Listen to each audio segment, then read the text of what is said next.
Mga ka-auto, gusto ko lang i-share sa inyo na si GWM pala ay mayroon na pala silang pick-up. Ano?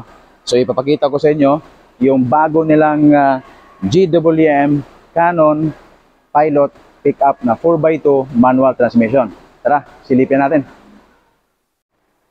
So makikita nyo yung grill niya, forma, ayan, ganda. Ano? Tapos meron na rin siyang front fog light. Naka-projector type. Yan. Yung gulong niya, yung size naman ng gulong niya is nasa 245 by 70 R17. So lahat ng harap likod naka disc brake, no? Then dito sa front suspension, kagandahan sa kanya, sa front suspension niya is naka double wishbone with coil spring. So hindi siya ganun katagtag.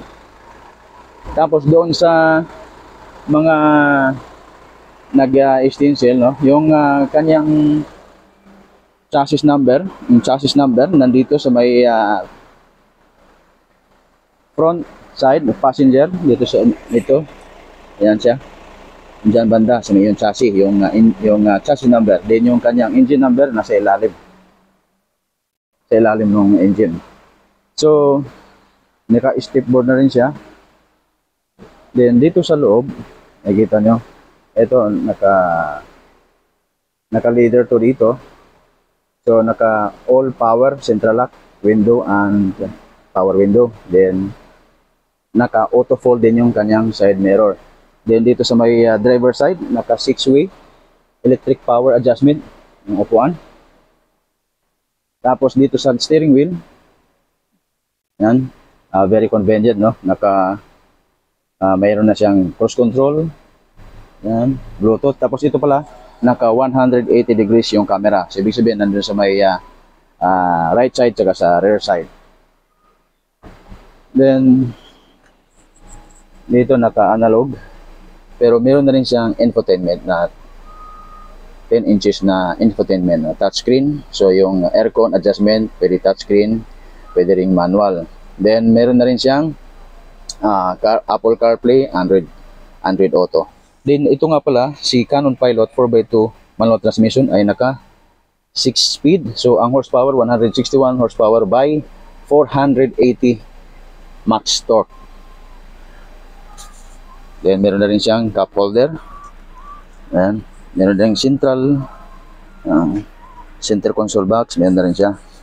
Ang kagandahan pa dito kay Canon Pilot 4x2, lahat ng materials na seat cover naka-leather, ano. So yung upuan din niya, itong upuan niya sandalan sa may rear passenger, natitiklop yan, pati dito sa ilalim. So hilain lang natin itong tali sa gitna.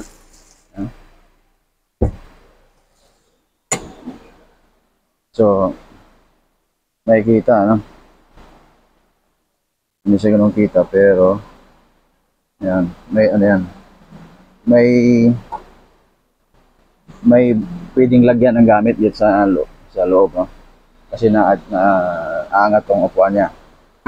Plus itong likuran niya, yung sandalan, yan, tali na yon, ilayin lang yan. Then titiklop din para pwedeng lagyan sa likuran gamit.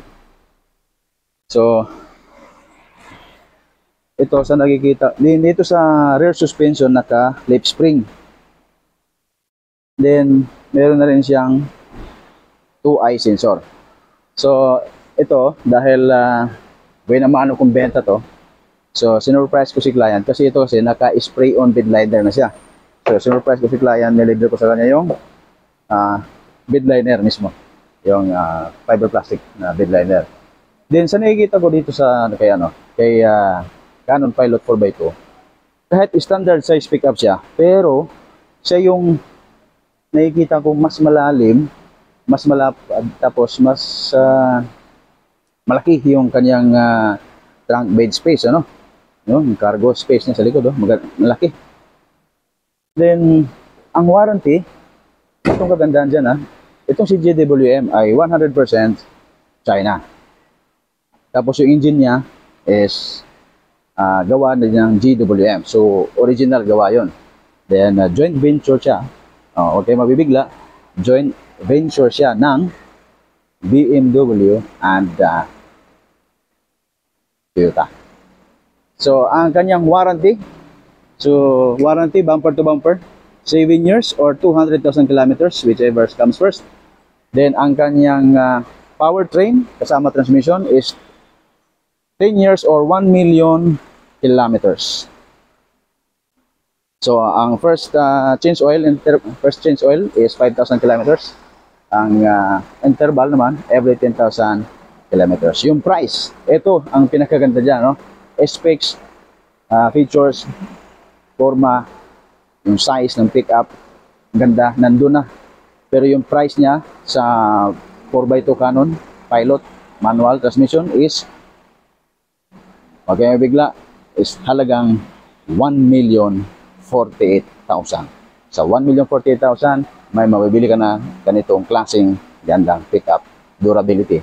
Then, isa lang din, yung ang GWM lang din, ang China brand na nakapasok sa bansang Australia dahil sa totoong star o 5-star review sa ANCAP safety. So ngayon, tawagin ko si client, surprise ko siya, then pagkita na sa kanya. At tayo po ay nagpapasalamat kay Sir Archie Alvarez at kay Sir Arvin Alvarez. Sila po yung kauna-unang kong client na nagtiwala sa GWM Canon Pilot Pickup. Sir, salamat. Salamat sa tiwala niyo. Masisigurado ko naman na matutuwa po kayo dito at mas mag-enjoy po kayo sa rides niya. So, yun lang.